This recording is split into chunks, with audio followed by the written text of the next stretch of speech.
Hi guys and welcome to today's video. So in this video I am going to show you how to write a good virtual assistant CV. Okay, this is a CV that will make you stand out in the job application process and all of that. So the first thing we'll look at now is things. Let's look at things that you don't need to include in your CV before we look at the things that you can include in your CV. So number one thing not to include in your CV is irrelevant personal information such as your age, your gender, marital status, religion, nationality, unless it is required by law or required by the client. Then another thing you shouldn't include is photos unless explicitly requested, which is rare for VA roles. Another thing is home address. Home address, you don't need to include it. City and country is enough. Then another thing is unprofessional email or contact. Emails like example, you could see cutegirl123 at gmail.com or sexygirl at gmail.com. Your email should be your name. For example, if your name is Chukwebuka Irebu, your email should be chukwebuka at gmail.com, at outlook.com. Or better still, if you have a domain name that you've hosted, it could be chukwebukairegbu.com. You understand? And not, even if it doesn't go Chukwebukairegbu, because sometimes you may want to create an email with that name and someone else has it.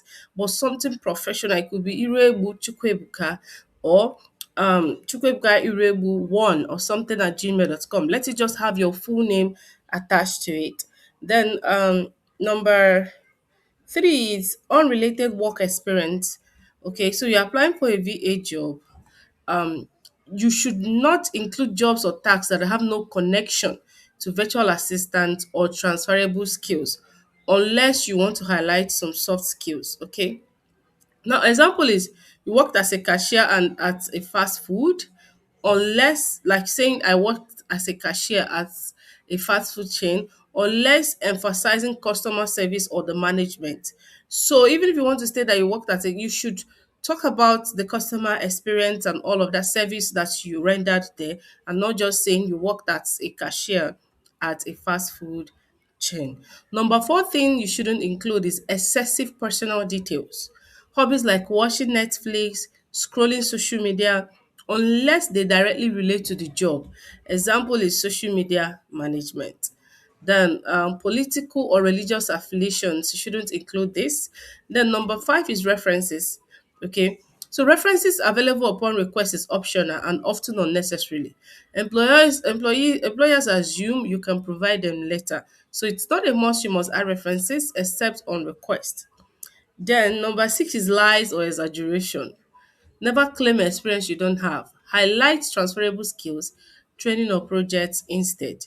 Number seven is long paragraphs. Avoid writing CVs in essay form. Use bullet points for clarity. Okay. Then number eight is too much jargon or buzzwords. Don't overuse technical terms if you're a beginner. It can confuse recruiters. Focus on skills and tools you can confidently use. Number nine is salary expectation. Leave salary expectation and compensation discussion for later stages of interview unless specifically requested. You don't need to include your salary expectation on your CV. Then number 10 is multiple fonts or colors. Keep formatting clean and professional. Black text, simple font, consistent heading. No need to start adding color, multiple colors, and all of that. Then number 11 is negative information. Don't include past job issues, failures, or reasons for leaving in your CV. You don't need this in your CV. Then just focus on positive achievement. Then if you're a beginner, your virtual assistant CV should highlight skills, tools, and accomplishment, not personal or relevant information. Just always ask, okay? Now, now that you've known the things you shouldn't include in your CV, so let's take a look at how a CV should be. A good or a strong example of how a CV should look like. Okay, follow me. Look at my screen. So now, this is the beginning.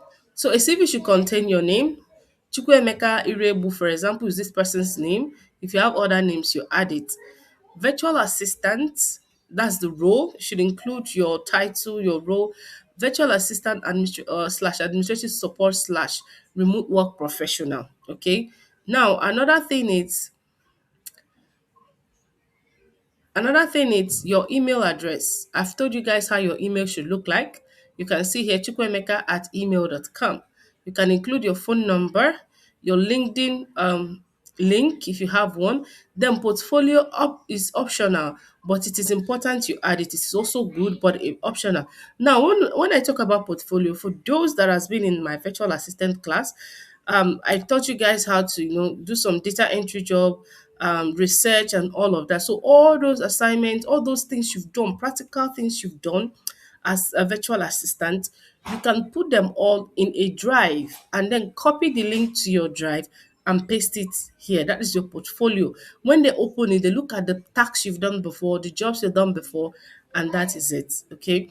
Now let's look at another part. Another thing your CV should have is a professional summary. This is it. Professional summary. That professional summary. So now you're summarizing your profession. This person said highly organized and proactive virtual assistant with expertise in administrative support, client communication, and digital tools.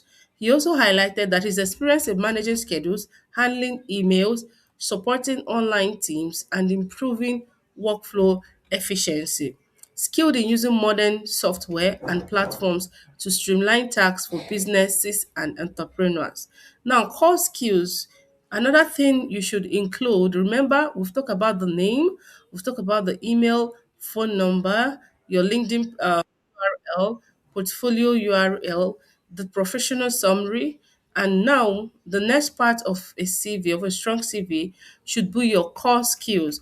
And he listed things he can do, the skills he can do, the skills he has: email and calendar management, client communication and customer support, data entry and file organization, social media assistance and scheduling, Google Workspace, Docs, Sheets, Form and Drive, Microsoft Office. You can use Word, Excel, and Outlook. CRM platforms, he highlighted Go High Level, Hotspot, Basic to Intermediate level. Video conferencing tools, Zoom, Google Meet, Microsoft Teams, project management, Asana, Trello, internet research, and online tax management. Now, he also listed AI productivity tools. So here he listed his core skills. Now, another thing you should include in your CV is your professional experience. Okay. Virtual assistant slash administrative support, ABC remote services, 2023 to present. And now, this is very important. Not just highlighting, he kind of outlined all that he did on while working in this company. So now for those that are new, maybe asking what if I'm new and all of that, please, where you've done your internship or during your learning process, all those things you've done should also be an experience for you. Okay, if you've done an internship, please add it here. It's also an experience, it's also work experience that you have. Okay, now he listed it that he managed client emails, scheduling and calendar organization for multiple clients, assisted with data entry, file management, document organization, supported team projects using Asana and all of that. Then he listed another experience here. In this second place, freelance virtual assistant. So if you worked on Upwork before, any freelancing job you've done, please add it here. All our work experience, okay? Provided administrative support to startups. So you can see here, he specifically outlined and explained what he did, not just listing one after the other without good explanation. Now, another part should be your project slash achievement, client onboarding workflow, designed and managed. Here now, for those that are new, for people that here, especially if you're a new VA that has never had any work experience, please, here, project or achievement during your training time, all the projects you've done, please list them here. Everything you have done, list them here. You see the way this person said, data management project. Organize large set of client data in Excel and Google Sheet for easy access and tracking. Those that were in the first cohort training, you guys did something like this. So just highlight all the projects you've done in the past. Okay. Now, training and certifications, you can list all the certificates you have here.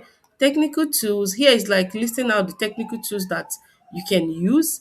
Google Docs, Sheets, blah, blah, blah. Just list them out here. You can see what I have on my screen. Now, let's look at education. You can put your bachelor's degree if applicable. If not, it's fine.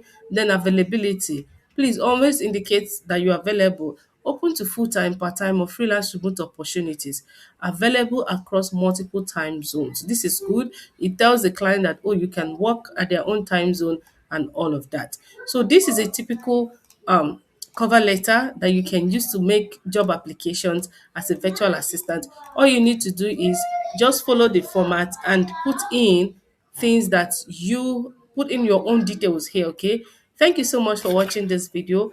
Let me know if you find this video useful, and I will send you a link to this CV that I've created here. Thank you so much. Bye.